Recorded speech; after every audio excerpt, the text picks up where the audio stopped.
final Ginetta racing action of the weekend here at Silverstone, and it's the turn for the Ginetta Junior Championship drivers to hit the track for the third time this weekend, the second time today, and really, in a way, the third different set of conditions that they've had to deal with. Yesterday afternoon was cloudy but bone dry. This morning was cloudy and soaking wet, and now we're somewhere in between. As we've just seen from that Ginetta GT Championship race just now, it is basically a dry track. Slick tyres the fastest way to go, but in the Ginetta Junior Championship, I would imagine they're all going to be on the slick tyres. It's just a case of getting heat into them and avoiding the few damp patches that still remain around the Silverstone Grand Prix circuit that has, over the years, provided some great Ginetta racing. Ginetta Juniors, though, have only been racing on this layout at Silverstone for a couple of years, and last year they had a very weather-affected set of races.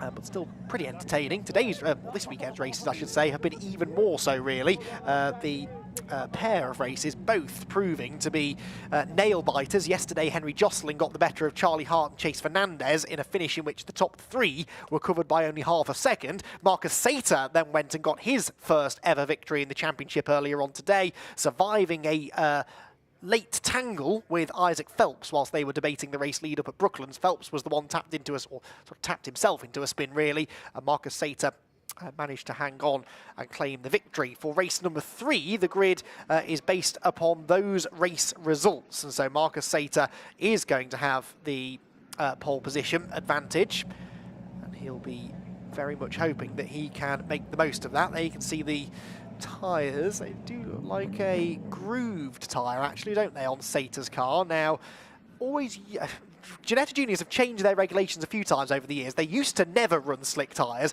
then they moved on to slick tyres, and they had a choice between a slick and a wet. I wonder whether maybe now that they're back on the British GT package, they've gone for a treaded tyre, a sort of semi-slick to work in all conditions. I'm not so sure, but anyway, we'll find out once we get going, because as we saw from Conor Garlick in that GT race just now, it becomes very quickly obvious if someone's got the right tyre and someone's got the wrong tyre, but I think they'll all probably be on the same rubber. So pole position then for Sater, having got that first victory. The big story, and he's probably sick of me mentioning it now, but I'm going to keep on mentioning it until he wins a race or finishes anywhere other than second place. Second place went to Charlie Hart for the 5th race in a row. We've only had 5 races this season.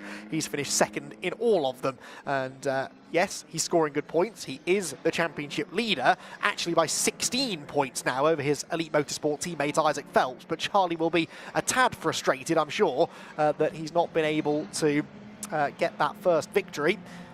Might he have an opportunity here? Well, he's definitely got an opportunity starting on the front row of the grid, and needs to channel some of the racecraft that his father, Chris Hart, has learned from years of one-mate racing into this Ginetta Junior campaign to just get the better of the rest of them and finally notch up that first race victory. There's Jude Peters. Jude was a non-finisher in the race earlier on, so we'll start at the back of the grid for this one. But it is a busy grid, 26 of them about to line up, and this is the order in which they will do so. Marcus Sater, the race 2 winner, has the pole position, whilst Charlie Hart starts from his familiar second place. Then it's Henry Josselin and Chase Fernandez together on row number 2, Ethan Jeff Hall and Archie Clark on the 3rd row. Row 4 then for Isaac Phelps. He's one to watch. We know he was quick in the earlier race before that spin. Ruben Dan is 8th, James Shotton and Nickolas Ellis complete the top 10. 6th row then for Colin Cronin. Alfie Slater is next in the number 27 machine. Then it's Torrin Byrne and Harry Moss. Harry Moss, that's his best grid position of the weekend so far, so we can see what he can do this time from 14th. Tom Ingram Hill and Max Cuthbert are on row number 8. Row 9, Alfie Davis and Ethan Carney. And the top 20 are completed by Jack Robinson and Tiso Mabunda. David Ellis and Holly Mile are next on the 11th row together. Row 12 for Giovanni Cassell-Joseph and Mallory Mabunda, the second of the South Africans. And then at the back of the grid, Felix Livesey. And as we saw, Jude Peters having non-finished earlier on today. So I mentioned the championship standings there. And Charlie Hart, after 5 races then, so we are, you know, what's that, a 5th of the way through the season now. He is 16 points clear of Isaac Phelps, who is then a further 13 ahead of Chase Fernandez. So those 3 actually not really distancing themselves, actually, because only 7 points further back is Henry Josselin, sorry, with Ethan Jeff Hall 3 points behind him. So top 5 drivers covered by under 40 points when you consider there are 35 points, sorry, available for a race victory, plus a bonus point for the fastest lap. And in races 1 and 2, another bonus point for starting from pole position. It is not inconceivable that we would have a few drivers towards the back end of the top 10 that could still become championship contenders, and that is so often the case with junior racing. Drivers maybe get off to a bit of a slow start, but then get quicker with every race that they do. Junior drivers improve massively, you find. If they're going to improve, they improve very quickly and by very large amounts in the first half of the season. There will be drivers who, at the start of the year, weren't troubling the top 10, who suddenly something clicks and they just find something that then allows them to go and start winning races. So that's why it's so important, actually, as a second-year driver, the likes of Charlie Hart, for example, Chase Fernandez, it's so important that they maximise their early season advantage that they may have over some of the less experienced drivers, because that advantage will inevitably disappear as the year goes on. So they've got to try and be on it, really, early doors. And it's why none of them will be particularly happy to see how well Isaac Phelps has been doing, because had it not been for that late spin in race number 2, he would have been right on the tail of Charlie Hart for the championship lead, and he is a first-year driver. So, if anything, you'd expect him to get quicker as the season goes on. And already, he's proving to be a thorn in the side of the others, and with drop scores, he will still be right up there as well. He's had 2 wins already, Isaac Phelps, but if he's going to take a 3rd victory in this one, he will have to do so from the 4th row of the grid, starting as he is 7th place. So the cars then head onto the grid, and Marcus Sater starts from the outside line. That is the slightly drier side of the track as well, and that might prove an advantage, because unlike the other 2 Ginetta series, it's a standing start in Ginetta Juniors, precisely because these cars are a bit easier to get off the line without any wheel spin. But on a drier side of the road, might that benefit Sater? Might it benefit Henry Josselin? Well, we're about to find out, because the green flag's been waved at the back of the grid. We have got 20 minutes on the clock, and our 3rd and final race of the weekend, round 6 for the Ginetta Junior Championship, bursts into life after quite a long hold. A very long hold, actually. Now, there we go, that's more like it. There was a puff of smoke, I think, from the exhaust, actually, not from the tyres there, from the pole sitter, but it was a good start from Marcus Sater. He's going to lead them into Copse Corner for the first time, and actually Henry Josselin does make the most of that drier side of the road to move into 2nd place around the outside of Charlie Hart, so it was an advantage to be on driver's left. Not necessarily for Ethan Jeff Hall, who got a poor start from 5th, but the 2 drivers ahead of him have ended up 1st and 2nd, going down to Maggots and Beckett's for the first time.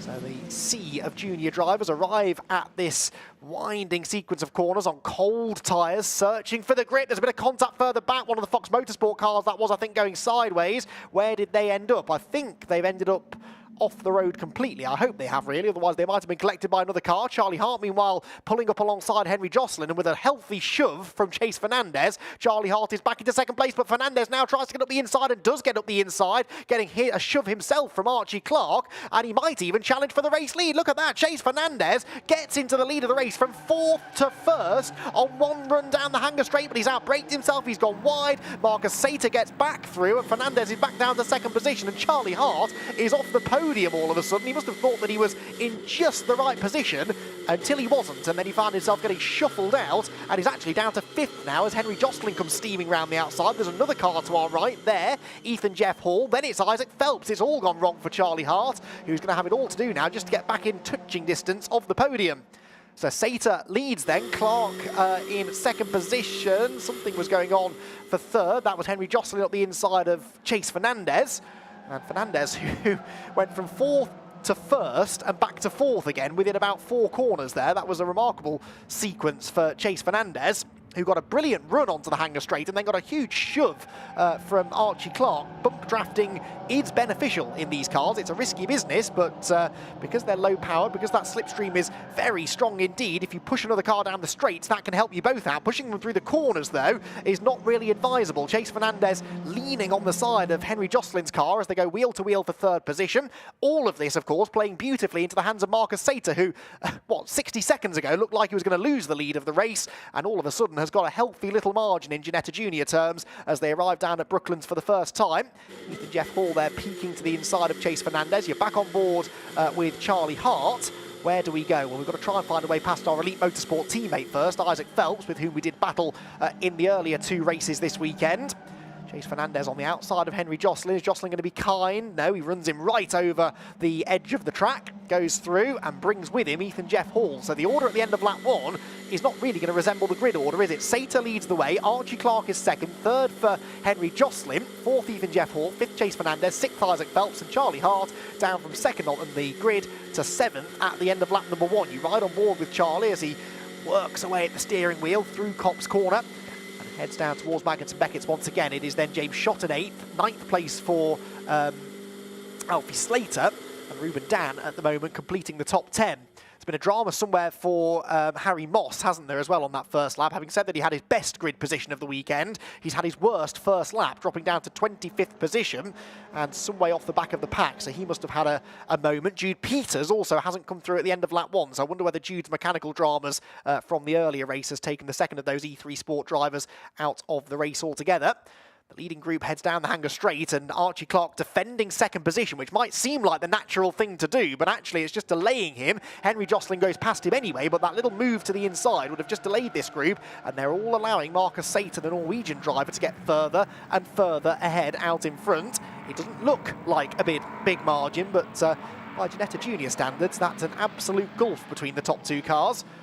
Side by side for third place now as Ethan Jeff Hall picks his way through, and around goes Clark. It's a half spin onto the grass, no damage done, but he will lose a whole heap of places as a result. That's Ruben Dan going through, so rejoins in 10th position then does Clark. That's a shame. Didn't see if there was contact. I guess there must have been a little tap somewhere, but with whom I'm not really sure. Here comes Isaac Phelps now at the inside of Chase Fernandez. James Shotton is in there as well, so Shotton's still ahead. Or has actually got ahead, I should say, of Charlie Hart. And Fernandez, inventing his own line through Abbey Corner, has to go the other side of the grass, shortcuts Farm, but then will have to give that time back away. Look, he has to go right round the outside of Village before getting back on the track, almost like a long lap penalty there, heading through Village, and he'll lose a few positions as a result. So things not going really according to plan for Elite Motorsport in this race, are they? Isaac Phelps hasn't made a huge amount of progress from where he started. Well, I suppose he is 4th, but some distance behind the race leader, who is still Marcus Sater. And Sater was 1.3 seconds nearly clear of Archie Clark at the start of the lap. He was actually 2.1 seconds clear of Henry Josselin, who's now inherited 2nd position. Then it's 3rd for Ethan Jeff Hall, 4th is Phelps, 5th for James Shotton. What's James's best result been of the season so far, I wonder? He's had a 4th place, I think, hasn't he? Yeah, 4th place finish yesterday was his best finishing position. Running in 5th once again now, so knocking on the door of repeating that result from yesterday. Chase Fernandez there, getting the better for now of Archie Clark. Both of those drivers having a bit of a nightmare lap that time around. Copse Corner they screech, 1.3 seconds the lead margin. So actually Henry Josselin sets a fastest lap, so the gap does come down fractionally that time. He's also 7/10 clear of Ethan Jeff Hall, so Henry Josselin is looking pretty racy. He's closing that gap all on his own without any assistance from the car behind, so keep an eye on that gap, see if it keeps on coming down. Charlie Hart here hammers the curbs through Maggotts and Beckett's. He tries to close in on James Shotton and Isaac Phelps ahead. This is all the fight for 4th position at the moment. Out onto the Hanger Straight. There are the leading 3. The next 3 fighting over 4th position. And there's a spin in the background, is there? Or is that someone pulling off? That was number 40... No, it can't be number 47. Was that Slater, maybe? I think it might have been Slater. 27. Yes, it was. That was Slater pulling off. They're going 3 wide behind. And there, I'm afraid, is young Alfie Slater.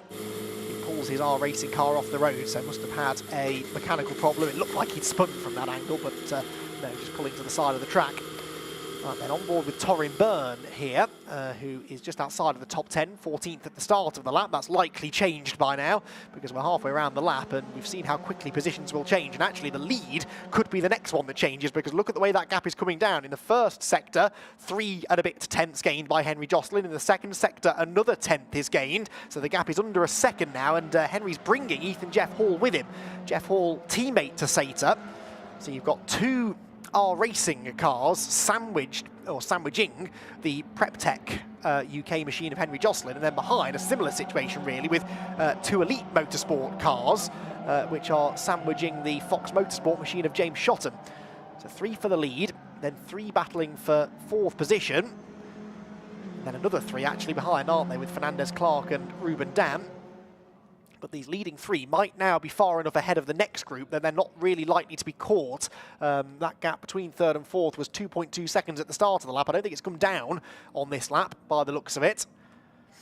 The lead gap is under half a second, so that's definitely come down on this 3rd lap of the race. Charlie Hart just can't find a way back past James Shotton. In fairness, didn't really try to pass him into Brooklands. I have noticed this about Charlie Hart, certainly this weekend. He's very willing to work with other drivers as opposed to just trying to overtake them as soon as he can, and that's sensible. That is the kind of driving you'd expect from someone who's got a year's experience in Ginetta Juniors, but you feel like sometimes maybe the favour doesn't always get returned to young Charlie.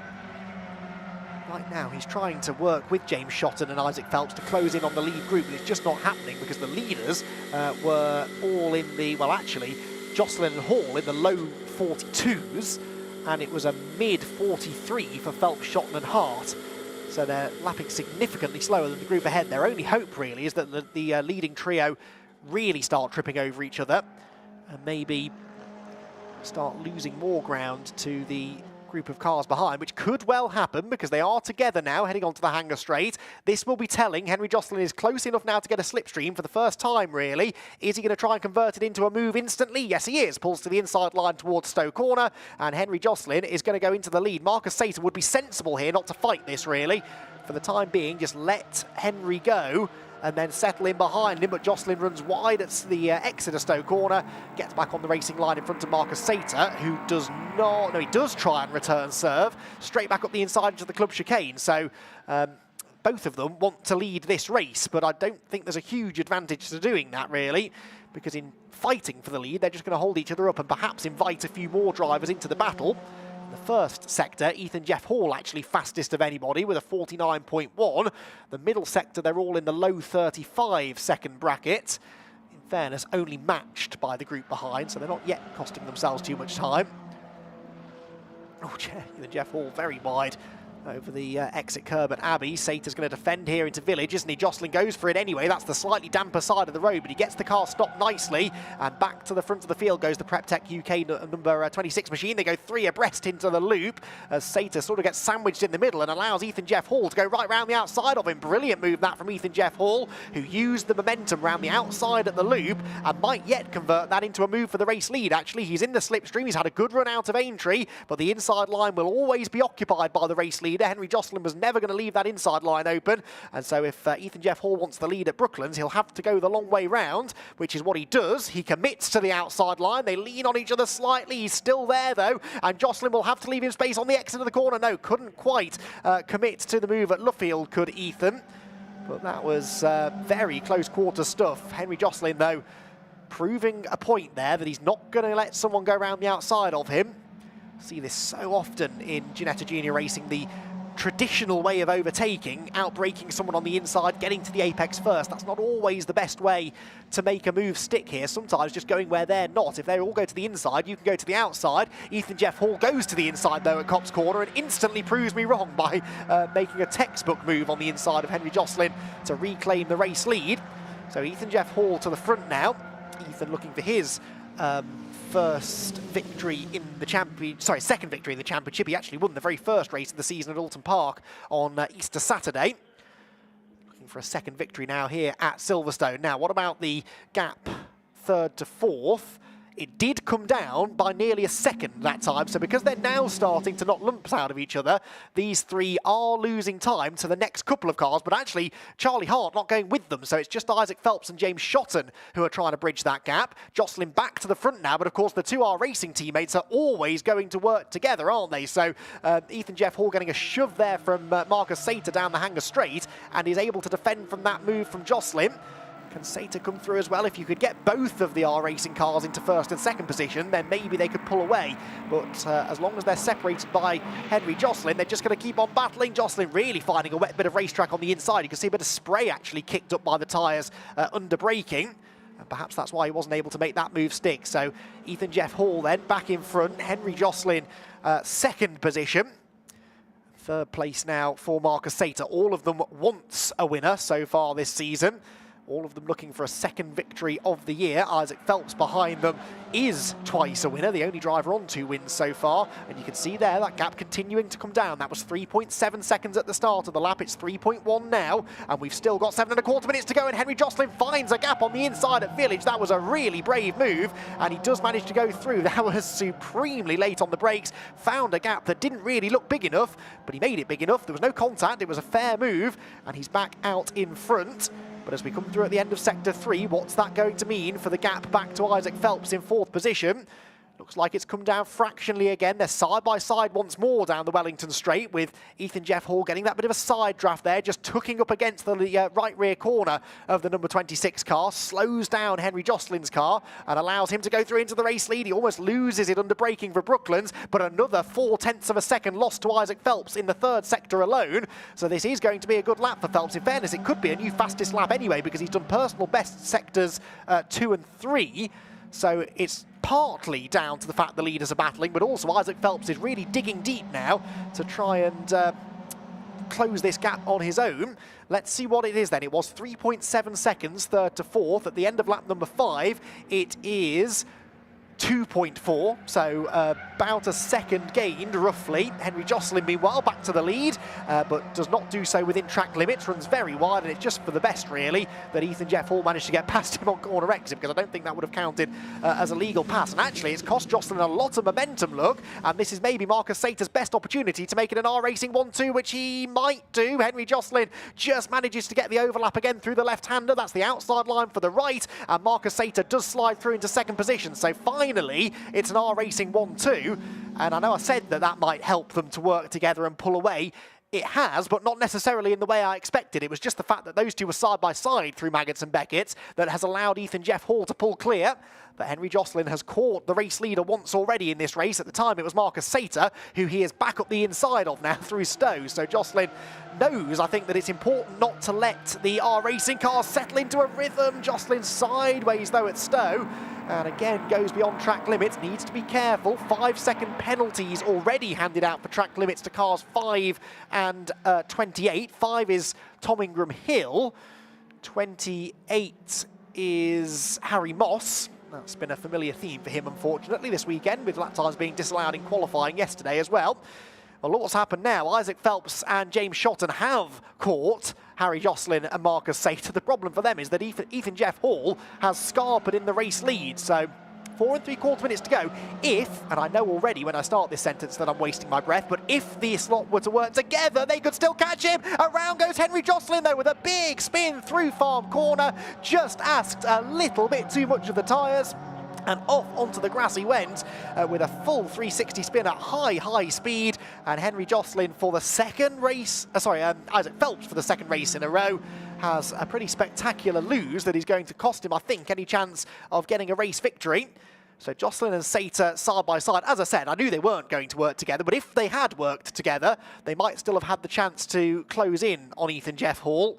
But with, 2 laps to go at the end of this one, I just don't think they're going to be able to get there now. Marcus Sater is sort of left to play a rear guard action now, play rear gunner for the race leader. His teammate at R Racing, if he can fend off Henry Josselin for another couple of corners, that surely will give Jeff Hall a big enough lead that even if they did then start working together, they probably wouldn't catch him, because we've got 2 more laps to go, 3 minutes and 40 seconds left on the clock, and Marcus Sater's lead, bear in mind he was 3rd across the line, Ethan Jeff Hall's lead, is 3 seconds over Marcus Sater. It was about 3/10 a lap ago. There was the spin for Isaac Phelps. Couldn't see from that angle whether he got onto a wet side of the road, maybe he hit a wet patch, just lost control, but either way, the car ended up pointing backwards, did very well actually to gather that back under control so quickly. And he's still running in 5th place ahead of his teammate Charlie Hart. So Jocelyn back into second place now. James Shotton part of this as well. So he's back into fourth now, which would equal his career best finish in Ginetta Juniors. But James Shotton wants a podium. We've had a couple of firsts already this weekend, with a first victory in the championship for Henry Jocelyn yesterday, a first victory in the championship for Marcus Sater earlier on today, and that was a first podium for Marcus as well.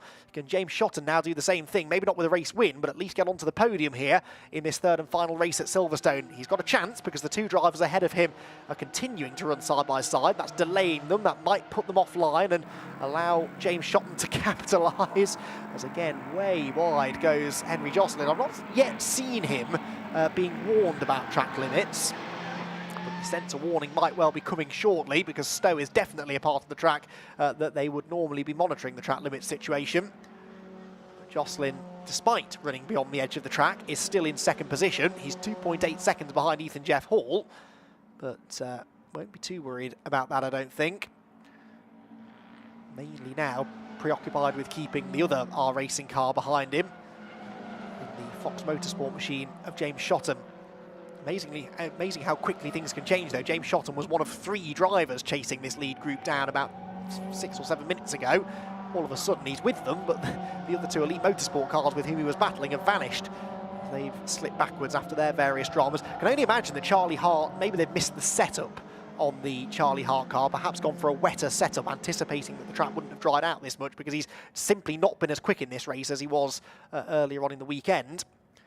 Obviously, we know Isaac Phelps has dropped back because of that spin, but look, he's already pulling away from Charlie, actually, despite not having a slipstream. 3 Elite Motorsport cars, 4 Elite Motorsport cars at the top of the shot, actually. The white and black is Isaac Phelps, the silver and black Charlie Hart, the yellow and black Ruben Dan, and the blue and black is Archie Clark, followed by Chase Fernandez, another driver who I suspect has gone the wrong way on setup, because we know Fernandez is normally quite a bit quicker than that. Been on the podium already 3 times this season, always third places for Fernandez. So, it's quite a similar record, really, to Charlie Hart, with all those second place finishes, but both of those records going to be broken now in this race. But for neither driver will that be a positive result, really, with season worst finishes beckoning for the 2 Elite Motorsport drivers, or 2 of the Elite Motorsport drivers. There's another one of the R Racing cars, number 5 at the back end of that group, and that is Tom Ingram Hill, and just like that, we ride on board with him. That was perfect timing. So Tom Ingram Hill, who I believe is related to neither Tom Ingram or Jake Hill, 2 well-known British Touring Car Championship race winners. It would terrify me slightly if we're now getting children named after Tom Ingram, because that really would make me feel old. I'm trying to now very quickly calculate whether it's possible that Tom Ingram has been racing for longer than these drivers have been alive. And I think it's touch and go. I'm going to choose to move on from that before I upset myself at the thought. But either way, Tom Ingram Hill, 13th place. I think possibly the last of the R Racing drivers, but still bagging some useful points as James Shotton gets into the back there slightly of Marcus Sater, who suddenly is off the podium. Henry Jocelyn has scarpered out in front. We're on the final lap of the race, so he's not going to catch the race leader realistically, but he is at least now getting well away from this fight for third. Drop downhill through the Vale. Shotton defending now his newly acquired third place. Just needs to stay there for another half a lap and he'll get his first career podium finish in Ginetta Juniors. Just parks the car on the apex, but look at that, Marcus Sater wiping the nose of his number 67 car on the rear bumper of the number 17 to get back to the inside line on the second part of Club, forces Shotton onto the slippery painted curb, and that just lost him traction on the exit of the corner, and so Sater back through into third position. Shotton's got it all to do again now if he's going to score that maiden podium. Through Abbey, the quick right-hander, the even quicker left-hander then at Farm, where we saw Isaac Phelps have that spectacular spin a few laps ago. And onto the brakes through the right-hander at Village.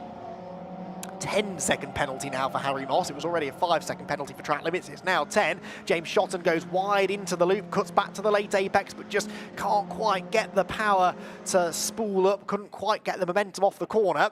And so it's now all going to come down to the run into Brooklands Corner, I think, but it won't be a close run finish this time. Ethan Jeff Hall is going to claim, by the looks of it, a fairly solid and unspectacular in the end. Second victory of the season. James Shotton looking up the inside of Sater, but just can't quite do it into Brooklands.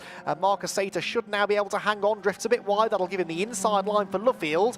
Can James Shotton go right round the outside, or maybe cut back and get the run to the flag? It could still be quite close, this, between the two of them, but for the race victory, it is a second victory of the season for Ethan Jeff Hall. Our Racing win again here at Silverstone for the second time today. Ethan Jeff Hall wins. Henry Josselin is second. Who is going to be third? We wait with bated breath. It is just about Marcus Sater from James Shotton by a tenth and a half in the end. James couldn't quite draw alongside on the run through the final corner, and so Marcus Sater it is who hangs on to third position. So fantastic stuff then. Our Racing will be delighted with that as they net another victory, 2 more cars on the podium. And in the championship as well, that's good news for Ethan Jeff Hall, because he'd slipped back a little bit of Charlie Hart. But one bad race for Charlie and one good race for Ethan Jeff Hall will close them back together on outright points. But with dropped scores, that will obviously become a dropped score for Charlie, because it is quite comfortably his worst finish of the year so far.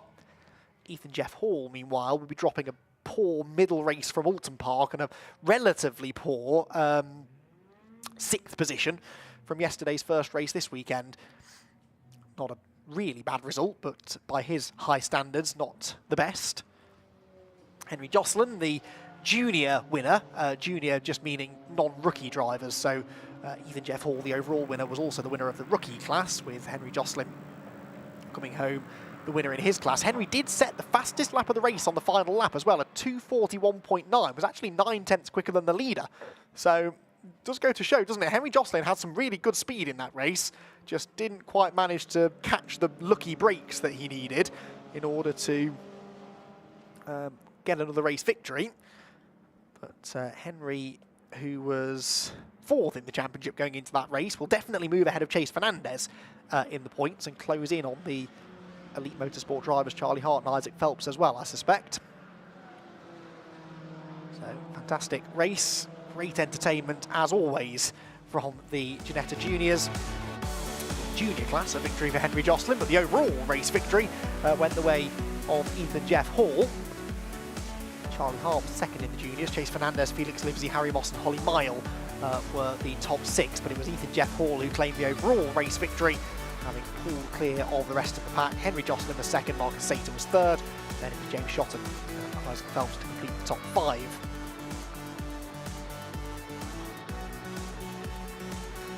Josselin then gets on the podium. There is the overall finishing result. It was on Our Racing 1-2, Ethan Jeff Hall and Marcus Sater. Actually, this is the rookie class. We'll get there in the end, everybody. Ethan Jeff Hall was the overall winner, but Marcus Sater wasn't second. He was third, but second of the rookies, if any of this is making sense. Then it was James Shotton, Isaac Phelps and Ruben Dan, top 5 within the rookie class. But Ethan Jeff Hall's second victory overall is the headline there, really. Elite Motorsport and Our Racing also involved in quite an interesting teams championship battle. I suspect Our Racing have taken a bit of a chunk out of that 79-point advantage that Elite Motorsport had coming into that race, so that's going to be an interesting one to document as the year goes on. Prep Tech and E3 Sport and Fox Motorsport were a little way further back, but obviously field fewer cars, which does immediately put them at a bit of a disadvantage. That's going to be another interesting battle to document as we move through the season. We head next to Donington Park, then to Anglesey for the Ginetta Festival. Then we're back at the British GT events for the rest of the year. Snetterton, Silverstone, Donington Park, and it all concludes on the Brands Hatch Grand Prix circuit. So cars head back to the pit lane, back to Parc Fermé, and the race victory for Ethan Jeff Hall will give Our Racing plenty to celebrate. Third and final Ginetta Junior Championship race of the weekend saw, from pole position, Marcus Sater retain the lead into turn 1. Henry Josselin on the drier side of the road converted third place into second at turn 1. But it didn't take long for things to turn very Ginetta Junior-y, with 3 wide racing the order of the day down the Hanger Straight, and a very fired up Chase Fernandez with an assist from Archie Clark, briefly taking the lead, but his setup seemed off in that race and he eventually slipped back to finish only 8th. Clark then got into the side of Ethan Jeff Hall down at club, tapped himself into a half spin, as it then developed into a three-way fight for the race lead. Henry Josselin taking on the R-Racing pair of Sater and Jeff Hall, and for a while managing to succeed in that, holding the lead on a number of occasions, but really it was only a matter of time before one of those R-Racing drivers established their dominance out in front. On numerous occasions, these three traded the race lead, but Ethan Jeff Hall looked like the one who was most likely to hold on to the advantage, and when he got into the lead and Josselin then set about battling pretty robustly with Marcus Sater, Ethan was gone and pulled at one point a 3.5 second advantage that ultimately the others could never close down. Henry Josselin survived that little tap between himself and Marcus Sater. They were then caught actually by Isaac Phelps and James Shotton, with Charlie Hart having drifted away from that lead group. Josselin was using some interesting lines slightly beyond the outer reaches of track limits, but did eventually come home to finish in second place. He also snatched the bonus point for fastest lap, final lap of the race, but it was a victory for Ethan Jeff Hall, his second win of the year in the final race of the weekend here at Silverstone.